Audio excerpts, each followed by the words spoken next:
జై గురుదేవ. శ్రీ గురుభ్యో నమ. సర్వ విఘ్నోపశాంతి. ఆత్మబంధువులందరితోనూ మరొక చిన్న విషయం మనవి చేసుకుందామని ప్రయత్నం చేస్తున్నాను. మాయ అంటే మనకి కలియుగంలో మాయ ఎక్కువగా ఉంటుంది. ఈ మాయని దాటడం చాలా కష్టం అని మన పూర్వీకులు చెప్తూ ఉంటారు. ఏంటి మాయ అంటే మోహభ్రాంతులతో ఎక్కువగా ఉంటాము. ఇదంతా నాది నేనే చేస్తున్నాను అని అనుకుంటాము.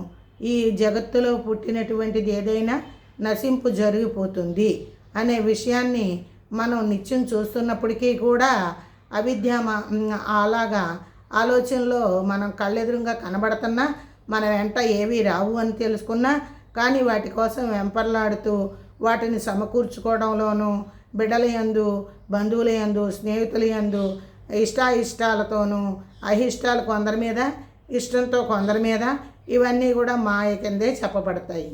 మాయ అంటే అసలైన అర్థం ఏంటంటే సత్యమైనటువంటి నిత్యమైనది ఏదైతే ఉందో దాని యందు లగ్నం మనసు చేయకోకుండా అశాశ్వతమైనటువంటి భోగభాగ్యాల మీద లోబడిపోయి ఉండడమే ఉండే విధానాన్ని మాయలో ఉన్నారు అని చెప్తారు.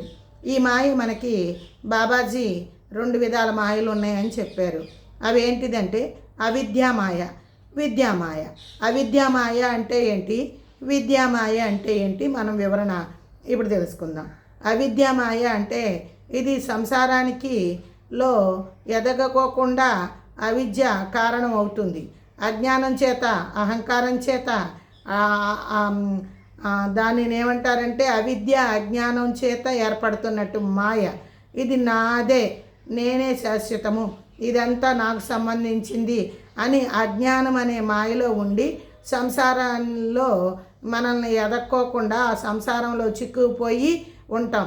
డంబము, దర్పము, అహంకారము ఇలాంటివన్నీ ఉన్నది అవిద్యామాయ. అంటే విద్య లేకపోవడం, అంటే విజ్ఞానం లేకపోవడం వల్ల, జ్ఞానం లేకపోవడం వల్ల, అవిద్య వల్ల ఇదంతా నాదే అనే తాపత్రయంలో ఉండడం వల్ల అవిద్య మాయ చేత సంసారంలో ఉంటాం. సంసారం అంటే ఒక రకంగా మన ప్రపంచంలో ఉండడం, ప్రపంచాన్ని కూడా ఓ సంసారం అంటారు. అలాగే కుటుంబ వ్యవస్థలో ఉన్నదాన్ని కూడా సంసారంలోనే ఉన్నాము అంటారు. అందులోనైనా ఇందులోనైనా అవిద్య చేత మనం ఎదుగుదలకి ఆటంకం ఏర్పడుతుంది. ఆ అవిద్య వల్లనే మనం ఆత్మోన్నత స్థితికి ఎదగలేం. సరే, ఇకపోతే రెండో మాయ ఏంటిది, విద్యామాయ.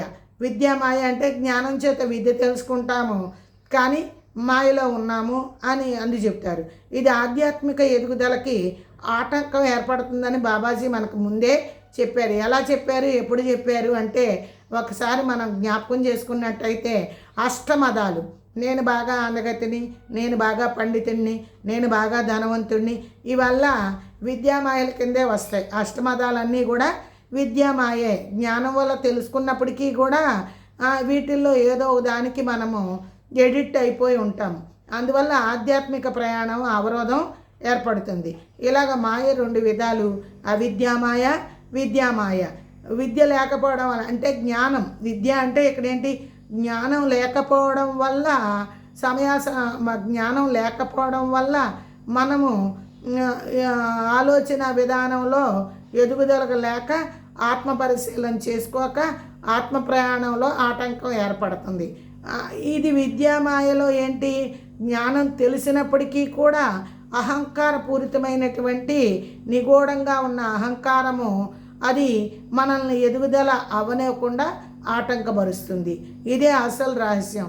అవిద్యామాయని మనం దాటాలి, విద్యామాయని కూడా దాటితేనే ఆత్మ ప్రయాణం మనం ఎదగడానికి, మోక్ష మార్గంలో మనం పయనించడానికి ఆస్కారం ఉంటుంది.